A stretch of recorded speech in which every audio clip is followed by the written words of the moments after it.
নমস্কার বন্ধুরা, আমি মীরা। আপনারা দেখছেন রেইনবো কিচেন।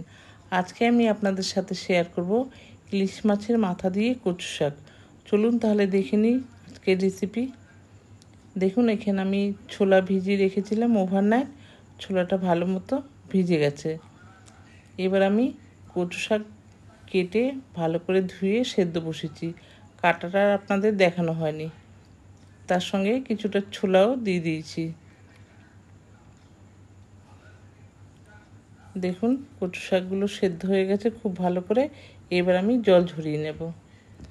এবার দুটো ইলিশ মাছের মাথা নিয়েছি। মাথাটা আমি ভালো করে নুন আর হলুদ মেখে নেব। আমার রেসিপিটি যদি আপনাদের ভালো লাগে তাহলে লাইক, কমেন্ট, শেয়ার করবেন। আর নতুন বন্ধুদের বলছি, প্লিজ সাবস্ক্রাইব করে আমার পাশে থাকবেন। পাশের বেল আইকনটি ক্লিক করে অল বোতামটি প্রেস করে দেবেন। তাহলে সমস্ত ভিডিও নোটিফিকেশন আপনাদের কাছে পৌঁছে যাবে সবার আগে। আর পুরনো বন্ধুদের অনেক অনেক ধন্যবাদ আমার পাশে থাকার জন্য।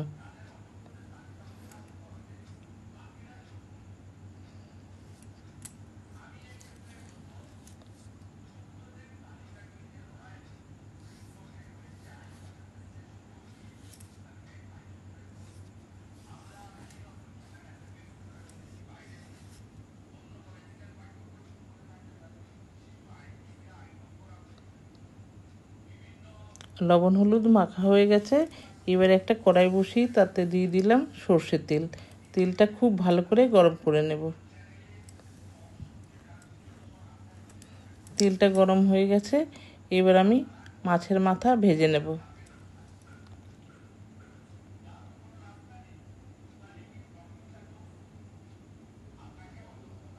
এক পিঠ ভাজা হয়ে গেছে।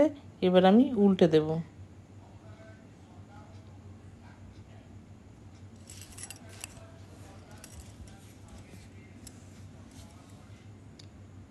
ভাজা হয়ে গেছে, এবার আমি তুলে নেব।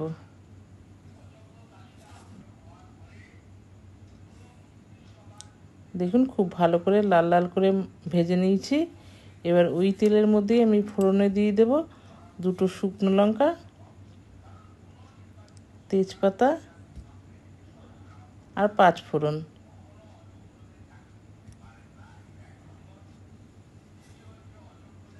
কয়েক সেকেন্ড ফোড়নটা ভেজে নেব। যখন ভালো সুগন্ধ বেরোবে তখন আমি সেদ্ধ করে রাখা কচু শাক দিয়ে দেব। ফোড়নটা থেকে সুন্দর গন্ধ বেরিয়ে গেছে। এবার আমি কচু শাক দিয়ে দিলাম।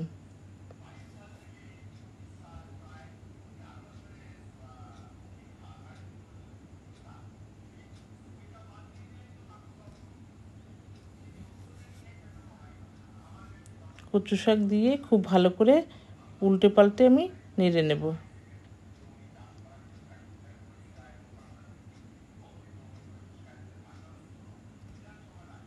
এবার ঢেকে রাখলাম। দেখুন, ঢাকনা খুলে দিয়েছি। এবার আমি দিয়ে দিলাম স্বাদ মতো লবণ। লবণটা বুঝে দিতে হবে, কারণ আমি সেদ্ধ করার সময় লবণ দিয়েছিলাম। আর দিয়ে দিলাম হলুদ গুঁড়ো আর জিরের গুঁড়ো। দিয়ে খুব ভালো করে আমি নেড়ে চেড়ে মিশিয়ে দেব।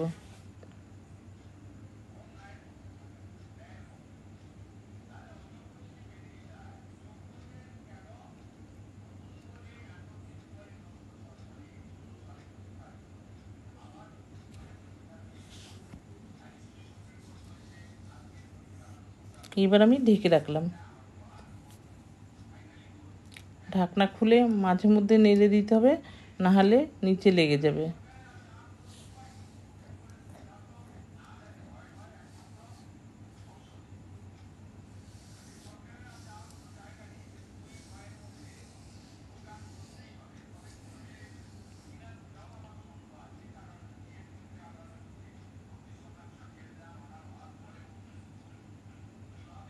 আমি আবারও ঢেকে দিলাম। এবার আমি দিয়ে দিলাম স্বাদ মতো চিনি।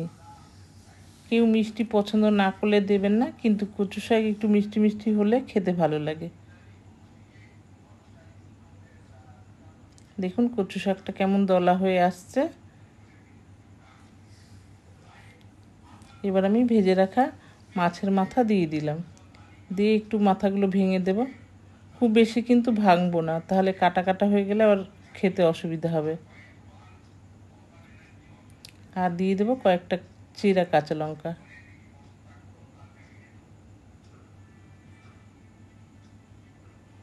আবারও খুব ভালো করে নেড়েচেড়ে মিশিয়ে দিলাম।